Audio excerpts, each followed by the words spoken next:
اب ہر خبر سے رہیے باخبر، دیکھیے خبروں کی 2020 صرف فکر و خبر پر۔ بابری مسجد ملکیت معاملے میں آج پھر ہوگی سنوائی۔ آج مسلم فریق کے وکیل کورٹ میں پیش کریں گے اپنے دلائل، ہندو فریقین پیش کر چکے ہیں اپنی دلیلیں۔ راجستھان کے گورنر کے عہدے سے سبکدوش ہو رہے کلیان سنگھ کی بڑھ سکتی ہیں مشکلیں۔ بابری مسجد کی شہادت کی سازش معاملے میں چل سکتا ہے مقدمہ، آئینی عہدے پر ہونے کی وجہ سے بچے ہوئے تھے کلیان سنگھ۔ یو پی سے سامنے آیا حیران کرنے والا معاملہ، مڈ ڈے میل کے نام پر بچوں کو روٹی نمک دینے کو بے نقاب کرنے والے رپورٹر پر ہی یوگی حکومت نے درج کیا کیس۔ اتر پردیش حکومت کو بدنام کرنے کی سازش کا لگایا الزام۔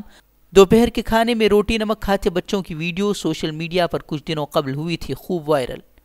یو پی میں نہیں تھم رہا بھیڑ کی حیوانیت کا سلسلہ۔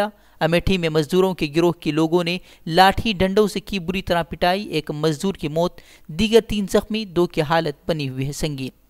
کشمیر کے حساس علاقوں میں آج 29ویں روز بھی کرفیو جاری، 105 میں سے 82 تھانہ حدود میں ڈھیل دینے کا سرکار کا دعویٰ، لیکن سڑکیں سنسان، مواصلاتی نظام بری طرح ٹھپ، موبائل انٹرنیٹ خدمات بند ہونے سے لوگ پریشان۔ پاکستان نے آج کلبھوشن جادو کو کونسلر رسائی دینے کی پہل کی، لیکن ملاقات کے دوران اپنے ایک افسر کی موجودگی کی رکھی شرط، بھارت کی 2 ٹوک، کہا کوئی شرط منظور نہیں۔ کرناٹک کے منگلورو بندرگاہ کے قریب ساحلی حفاظتی دستے نے ایک مرچنٹ شپ کے 13 ممبرز کا کیا ریسکیو، کوسٹ گارڈ ریسکیو جہاز کی لی گئی مدد۔ سنت روی داس کا مندر بنانے کی مانگ کو لے کر جنتر منتر پر جاری غیر معینہ مدت کی ہڑتال، دلتوں کی دھمکی، 5 ستمبر تک مندر کے لیے نہیں ملی زمین تو تیز کیا جائے گا احتجاج۔ ملکی معیشت کی خستحالی پر بولنے کو مجبور ہوئے سابق وزیر اعظم منموہن سنگھ، کہا مودی حکومت کی اقتصادی بد انتظامی سے معیشت کی حالت تشویشناک، انتقامی سیاست چھوڑ کر ماہرین اقتصادیات کی سننے کی مودی سرکار کو دی ہدایت۔ آٹو موبائل سیکٹر میں مندی کا دور جاری، اگست میں ماروتی سوزوکی خریداری میں آئی 33% کی گراوٹ تو ٹاٹا موٹرز میں 58% کی گراوٹ درج۔ اقتصادی بحران پر بہار کے ڈپٹی سی ایم کا بے تکا بیان، کہا ہر سال ساون کے مہینوں میں مندی تو ہوتی ہی ہے، بحران سے نمٹنے میں سرکار کی طرف سے کوششیں کیے جانے کی بھی کہی بات۔ مغربی بنگال میں B J P leader Arjun Singh پر حملے کے خلاف بند کی کال، آج بی جے پی نے بیرک پور میں 12 گھنٹے کا بلایا بند، ٹی ایم سی کارکنان کے ساتھ جھڑپ میں 25 بی جے پی حامیوں کے زخمی ہونے کی خبر۔ کانگریس لیڈر جتن پرساد نے کھڑا کیا ایک اور تنازع، کہا بڑھتی آبادی پر قابو پانے کے لیے بنانا چاہیے قانون، کہا بڑھتی آبادی سے بے روزگاری میں ہو رہا ہے اضافہ۔ ملک بھر میں ہجومی تشدد کا سلسلہ جاری، ہریانہ کے ریواڑی میں بچہ چوری کی افواہ کے بعد ایک نابالغ کے ساتھ لوگوں نے کی مار پیٹ، اپنی بھتیجی کو ساتھ لے کر جا رہا تھا نابالغ۔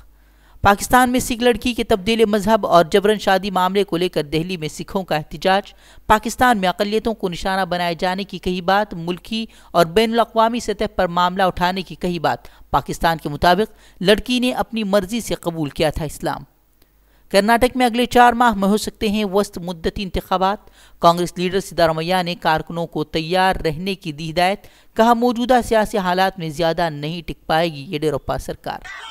آسام ہجومی تشدد میں ڈاکٹر کے قتل کا معاملہ، پولیس نے 21 افراد کو کیا گرفتار، گزشتہ روز 200 سے زائد افراد نے ایک مریض کی موت پر ڈاکٹر کو پیٹ کر کیا تھا ہلاک۔